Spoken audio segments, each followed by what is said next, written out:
साधु सुंदर सिंह की कहानी में आप सबको स्वागत। सुंदर सिंह, जो आमतौर पर साधु सुंदर सिंह के रूप में जाना जाता है, जिनका जन्म 3 सितंबर 1889 में पंजाब के रामपुर में हुआ था।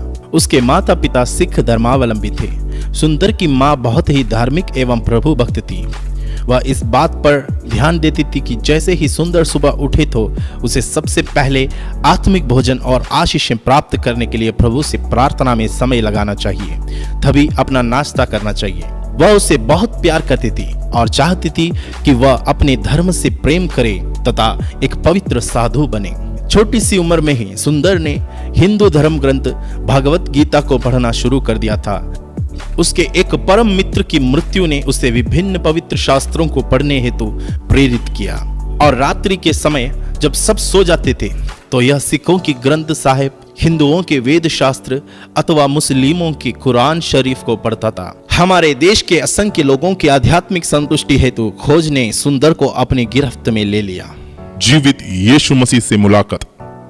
सुंदर की मसीहत से प्रथम मुलाकात उसके गांव के ही मिशन स्कूल में हुई, जहां वह पढ़ने को जाता था। स्कूल में जब उसे बाइबल पढ़ने को कहा जाता था तो उसके हृदय में विद्रोह भड़क जाता था। उसने सबके सामने नए नियम की पन्नों को फाड़ डाला और मसीहत विरोधियों का नेता बन गया। उसने मिशन स्कूल छोड़ दिया और सरकारी स्कूल में पढ़ने लगा और मसीह विश्वास को ठट्टों में उड़ाया करता था। बहुधा वो सार्वजनिक स्थानों पर प्रचार करने वाले मिशनरियों पर अपने बदमाश साथियों के साथ पत्थर और कीचड़ फेंकता था। यहाँ तक कि उसने सबके सामने नया नियम की एक प्रति को भी जला दिया था।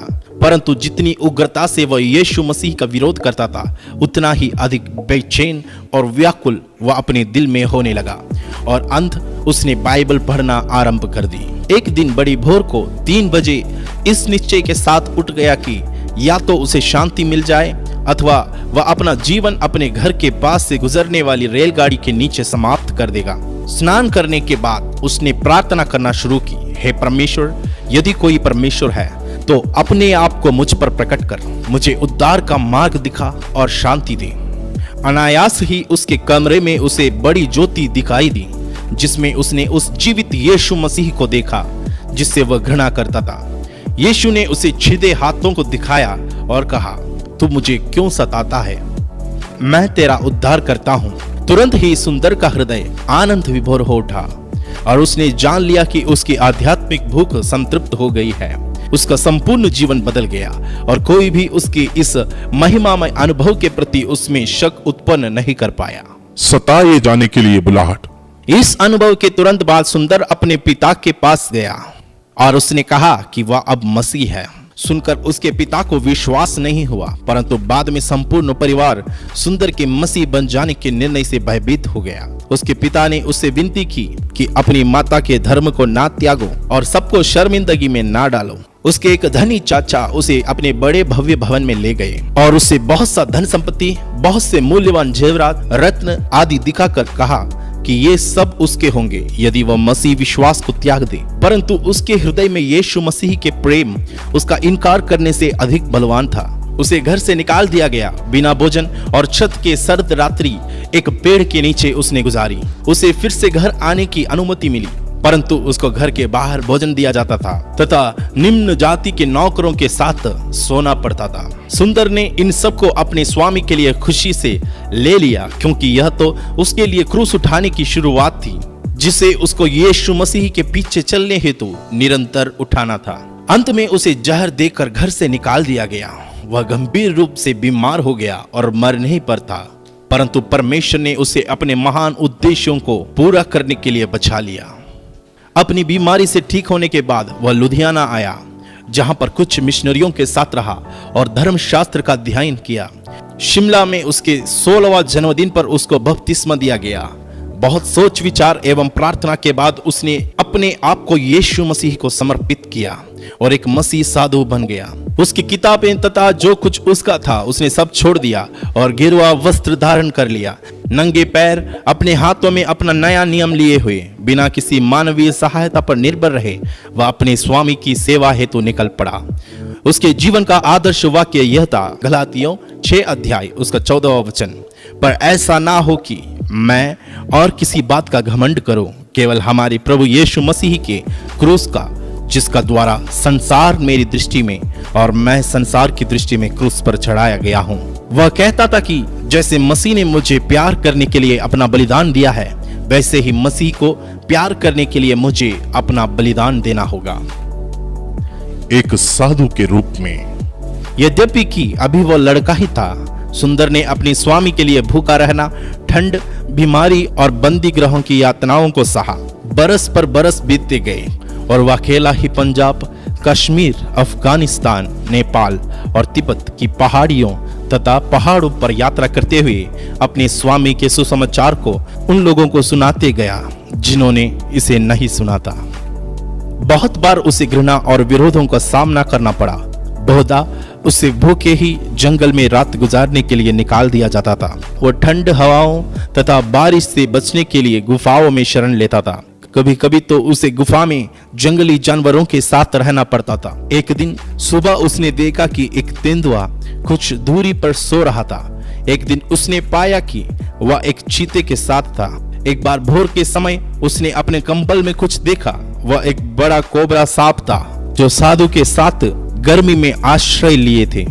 वह हमेशा ही नंगे पैरों के चला करता था, यहाँ तक कि हिमालय की वादियों में भी। इस कारण उसके पैरों से खून बहता था और पत्थरों से एवं बर्फ से पांव कट जाते थे। इसलिए उसे लहूलुहान पैरों वाले प्रेरित कहा जाने लगा। कई बार सत्ताओं के मध्य उसके धीरज एवं आनंद से प्रभावित होकर लोग उसके संदेश को ग्रहण करते थे। एक बार एक गांव में लकड़ी पर बैठकर वह गाने लगा। शीघ्र ही भीड़ जमा हो गई, परंतु जब यीशु मसीह के विषय में बताया तो उसमें से कहीं उससे गुस्सा हो गए। अचानक से कृपाराम नाम के व्यक्ति ने उसको कसकर मुक्का मारा और सुंदर जमीन पर गिर पड़ा। उसके गाल तथा हाथ चट्टानों से कट गए। वह शांति से उठा और चेहरे से खून बहने पर भी उसने अपनी शत्रुओं के लिए प्रार्थना की और उन्हें यीशु मसीह के प्रेम के विषय बताना शुरू किया। कृपाराम पर इसका बड़ा असर हुआ और बाद में वह एक विश्वासी हो गया। एक बार सुंदर सिंह एक जंगल में से होकर जा रहे थे जो डाकुओं का प्रिय निवास स्थान था। 4 आदमी अचानक उस पर झपट पड़े और एक उनकी तरफ चाकू निकालकर उनकी ओर बढ़ा।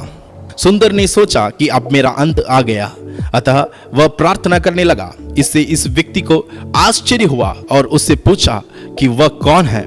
सुंदर ने बताया कि यह एक मसीह साधु है तथा वह नया नियम खोलकर धनवान व्यक्ति और लाजर का बयान पढ़ने लगा। वह व्यक्ति अपने पापों के प्रति चिंतित हो गया। वह सुंदर को एक गुफा में ले गए और बहुत से मानव कंकालों के ढेर को बताते हुए कहा कि मैं इन सब की हत्याओं का दोषी हूँ। सुंदर ने इस व्यक्ति की अगुवाई की जिससे वह यीशु मसीह से क्षमा प्राप्त कर सके। साधु सुंदर सिंह तिब्बत में। सुंदर जानबूझकर अति कठिन एवं जोखिम से भरे स्थानों पर गया जहां यीशु मसीह का सुसमाचार नहीं सुनाया गया था। विशेषकर तिब्बत जाने के लिए उसके दिल में तीव्र अभिलाषा थी। तिब्बत अंधविश्वासियों, जादू टोना तथा दुष्ट आत्माओं के भय में डूबा हुआ था। गरीब लोगों को यहाँ के धार्मिक नेताओं के द्वारा शोषण किया जाता था। लोग यहाँ पर बौद्ध धर्म के थे जो सोचते थे कि प्रार्थना करने का एकमात्र साधन है प्रार्थना चक्र को निरंतर घुमाना अथवा वे झंडे हवा में लहराने देना जिन पर प्रार्थनाएं लिखी होती थी। इन लोगों ने कभी भी यीशु मसीह के विषय में नहीं सुना था। सुंदर कई बार तिब्बत की यात्रा पर गए। एक बार 16,000 फीट की ऊंचाई पर भीषण ठंड में वह खुले मैदान में सोया। एक बार एक नगर में वह प्रचार कर रहा था तो उसे गिरफ्तार कर लिया गया और विदेशी धर्म के प्रचार का दोष उस पर लगाए गए। उन्होंने कपड़े उतार कर उसे एक गहरे सूखे कुएं में डालकर उस पर ढक्कन लगाकर ताला लगा दिया। उससे पहले भी बहुत से उस कुएं में डाले गए थे अतः सुंदर हड्डियों का ढेर और सड़े मांसों पर जाकर गिरा। दुर्गंध बहुत थी तथा गिरते समय उसके हाथ में लगी चोट से काफी दर्द हो रहा था। लगभग 3 दिनों तक वह इस अंधेरे कुएं में भूखा, प्यासा और बिना नींद का रहा। तीसरी रात्रि जब वह परमेश्वर से प्रार्थना कर रहा था तो उसे अपने सिर पर कोई आवाज सुनाई। ऊपर दरवाजा खुला और आवाज आई कि इस रस्सी को पकड़ लो। उसने वैसे ही किया और वह कुएं का ढक्कन लगाया और रात के अंधेरे में अंतर ध्यान हो गया। सुंदर जानता था कि उसे परमेश्वर ने छुड़ाया है। जैसे ही उसे पर्याप्त शक्ति मिली वह फिर से प्रचार करने लगा और बहुत से भूखे दिलों ने उद्धार प्राप्त किया। सुंदर सिंह नेपाल में। भारत के उत्तर में नेपाल एक और ऐसा देश था जहां पर सुंदर के समय में सुसमाचार प्रचार नहीं हुआ था। सुसमाचार प्रचार करना यहां पर प्रतिबंधित था। सुंदर नेपाल गया और वहां पर यीशु मसीह का प्रचार किया। उसको गिरफ्तार कर जेल खाने में डाल दिया गया। जेल खाने में वह अपना समय अन्य कैदियों को सुसमाचार प्रचार करने में बिताता था। अतः उन्होंने उसको एक अलग कमरे में अकेला रख दिया। यह एक जानवरों के बांधने का स्थान था जहां दुर्गंध भी होती थी। अकेले उसके कपड़े उतार कर एक खंबे से उसके हाथ पांव को बांध दिए। किसी ने ढेर सी झोंक इकट्ठा कर उसके शरीर पर फेंक दी थी। परंतु इस तकलीफ के मध्य में भी सुंदर परमेश्वर से प्रार्थना करता और स्तुति के गीतों को गाता रहा। अधिकारियों ने उसे पागल समझकर छोड़ दिया। यद्यपि झोंकों के द्वारा खून चूस लिए जाने से वह कमजोर हो गया था, परंतु तुरंत ही शहर में जाकर प्रचार करने लगा। अपने सारे दुख तकलीफों में सुंदर ने कहा, मेरा उद्धारकर्ता के लिए दुख उठाना आनंद की बात है। इस आनंद का रहस्य क्या था? उसने कहा, मेरी सारी परीक्षाओं तथा आत्माओं को बचाने का परिश्रम, मेरी सांत्वना, मेरी आशा, मेरी प्रेरणा, सभी कुछ के पीछे यीशु मसीह का क्रूस था। क्योंकि मेरे लिए मेरा यीशु मसीह ने स्वर्ग छोड़ दिया तथा अपने ऊपर क्रूस का बड़ा बोझ ले लिया। अतः उस प्रभु के लिए आत्माओं को जीतने में मैंने अपना क्रूस उठाकर कोई बड़ा काम नहीं किया है। नेपाल की जेलों में अपने अनुभवों को बताते हुए सुंदर ने कहा, यीशु मसीह की धन्य उपस्थिति ने जेल खाने में मेरे लिए सुखदायी जन्नत बना दी। विश्व को चुनौती। सुंदर के दुखों तथा उसके अनोखे अनुभवों की ख्याति चारों ओर फैल गई तथा विश्व के सभी मसीह लोगों को ध्यान भारत के इस प्रेरित की ओर आकर्षित हो गया। संपूर्ण भारत से मसीहियों तथा अन्य विश्वास के लोगों के बड़े बड़े जन समूह में प्रचार करने का निमंत्रण मिलने लगा। वह जहां जहां भी गया मसीहियों के समक्ष चुनौती रखता रहा कि अपने स्वयं का इनकार करते हुए अपना क्रूस उठाकर अपने स्वामी के पीछे चले। उसकी इन मिशनरी चुनौतियों ने बहुत से लोगों में प्रार्थना तथा क्रियाशील बनने हेतु हलचल पैदा कर दी। वह श्रीलंका, बर्मा, मलाया, चीन तथा जापान भी गए। उसने पाश्चात्य देश, इंग्लैंड, अमेरिका, ऑस्ट्रेलिया तथा यूरोप के कई देशों का भी दौरा किया। वह जहां जहां भी गए लोगों ने यीशु मसीह की समानता को उसमें देखी। एक बार उनकी सभाओं में बैठी एक छोटी लड़की ने पूछा, क्या यही यीशु मसीह है? आत्माओं के प्रति प्रेम तथा जीवन की पवित्रता के विषय वह सचमुच अपने स्वामी जैसा ही था। सुंदर के अंतिम शब्द। 18 अप्रैल 1929 को अपने मित्रों में से एक को उसने पत्र लिखा, मैं आज तिब्बत जा रहा हूं। यात्रा के जोखिमों और खतरों को भली भांति जानते हुए भी, क्योंकि मुझे अपना कर्तव्य पूरा करने के लिए अपना सर्वोत्तम करना है। दिन बीतते गया और उसके लौटने का समय हो गया, परंतु वह कभी लौटकर नहीं आया और ना ही उससे अथवा उसके विषय में कोई समाचार प्राप्त हुआ। संभव है कि वह पहाड़ों से गिरकर समाप्त हो गया हो अथवा तिब्बत में कुएं में डाल दिए जाने से या याक जानवर की खाल के अंदर बंद कर कड़कते सूर्य की धूप में तब तक सूखने देने से जब तक कि उसकी हड्डियां चूर ना हो जाए प्रभु के लिए वह शहीद हो गया हो।